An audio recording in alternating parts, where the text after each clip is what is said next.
À 66 ans, Thierry Beccaro a toujours du mal à se défaire de l'enfance compliquée qu'il a vécue à cause de son père alcoolique. Victime d'un père violent, il a longtemps eu peur de devenir comme lui.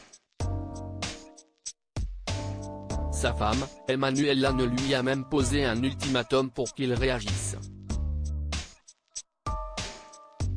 Pendant 29 ans, Thierry Beccaro prenait quotidiennement les commandes de l'émission Motus, diffusée sur France 2.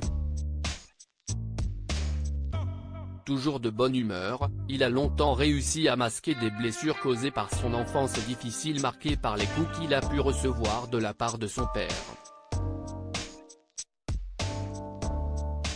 Ainsi, dans son livre Ma résilience à moi, aux éditions Plomb, il se livre sur son passé qui lui a valu de tomber dans une grave dépression. Résultat, il ne parvenait pas à vivre comme il le souhaitait et a même développé une obsession pour les anxiolytiques. Aujourd'hui, Thierry Beccaro estime avoir passé l'éponge. Je pense avoir pardonné à mon père, sans malheureusement qu'il ne m'ait demandé pardon. Si est la chose qui m'a peiné, a-t-il expliqué dans le podcast face à la juge de Groué. Thierry Beccaro, rongé par son passé, il a pardonné à son père même s'il a désormais pardonné à son père, aujourd'hui décédé. Thierry Beccaro est toujours marqué par son passé. Pendant très longtemps, il a voulu lui faire payer d'avoir été violent et alcoolique. Je vais ranger la rancune dans la bibliothèque où il y a la vengeance, l'amertume, l'aigreur, la colère. Ce sont des pièges, confie-t-il. Il poursuit, je ne dis pas que ce sont des pièges à éviter, mais moi j'ai fait tout un travail pour ne pas tomber dans ces pièges. Ce sont des pièges qui vous autodévorent. Vous vous faites plus de mal à vous-même que les autres ne vous en ont fait.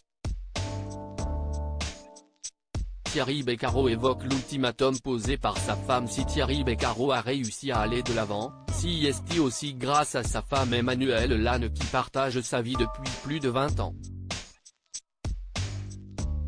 Quand j'y repense, si est pas juste qu'on m'ait fait ça, je me suis dit tu ne vas pas avancer.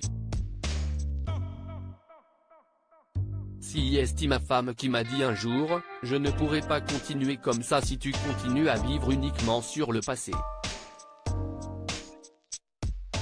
D'autant plus que l'animateur télé a eu très peur d'être papa, ce qui n'a pas soigné ses blessures.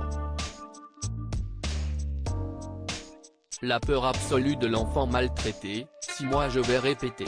Puis un jour, Hélène m'annonce qu'elle est enceinte. Ça a été un tsunami dans ma tête. Et là, j'ai pris des médicaments, a-t-il détaillé dans le podcast de Laurent Carilla.